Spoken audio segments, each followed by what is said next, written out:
Regret can have damaging effects on our mind and body when it turns into useless rumination of self-blame that keeps us from re-engaging with actually living our current life.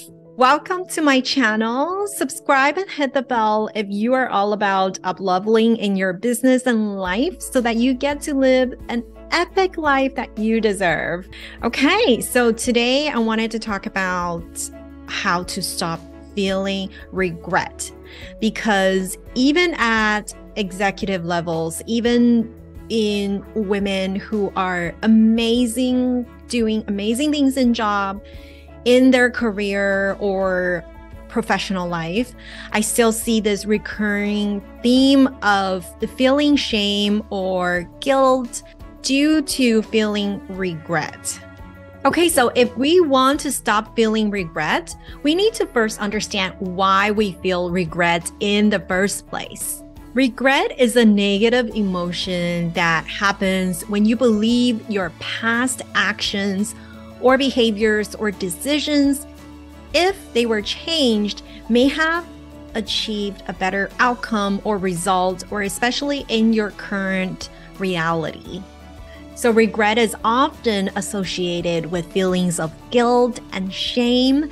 When it involves someone else, we often express the emotion of regret to others in the form of apology.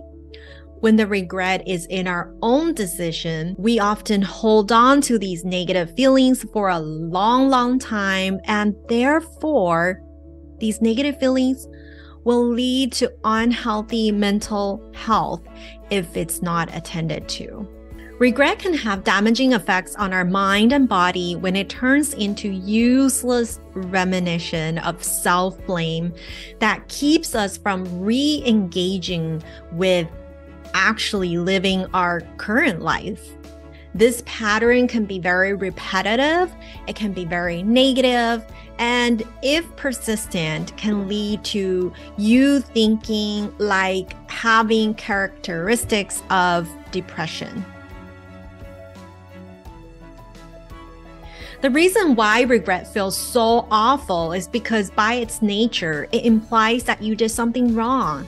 It implies that there's something you could have done, some choice you could have made, or some actions you could have taken that would have made of something you should have done to make better things happen or avoid something terrible from happening or that have already happened. So if you have noticed my language, there was a lot of could haves, would haves, or should haves in what I just said. And notice these are words that are very dangerous, dead words to be used when we are thinking about the past. These coulda, shoulda, would'ves. These words put blame on yourself and keep you stuck in the negative spiral about your past instead of being more mindful in the present and being more future goal focused. So here are some suggestions on how you can cope with moving past these feelings of regret from things happening from the past. So the first step is to actually acknowledge and accept your feelings. It's totally okay to feel regretful. So allow yourself to experience and express these emotions rather than trying to suppress or ignore them, because all of us have been there. We have all experienced them in life before. You're totally normal. It's okay to have those feelings. So give yourself a little pat on the shoulder and just allow yourself to sit with those emotions and accept them as they are. Now, the second step would be to reflect on the situation. So actually take some time to think about what happened and what you could have done differently.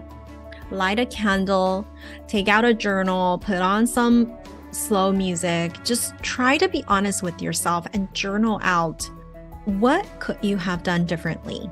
Is there anything else that you could have been doing differently? And also to journal your gratitudes for those decisions that you have made, for the outcomes that happened. Because if you think they're wrong, you can still learn from the experience. And that really leads us to the next part, is just to learn from the experience. Continue to journal out. Consider what you have learned from the situation and how you can apply those lessons in the future. Just remember, we all make mistakes, and it's a natural part of life. And number 4, make changes if possible. If your actions had a negative impact on someone else, consider whether there's anything you can do to make things right. So if you do have to apologize, do so. Write a letter to that person or offer some form of compensation. And if that person is yourself, remember that you can also write a letter to yourself so that you can move forward. And really moving forward is the next step. So number 5 is to move forward, because once you have reflected on the situation and taken appropriate action, just try to let go of the regret and focus on the present.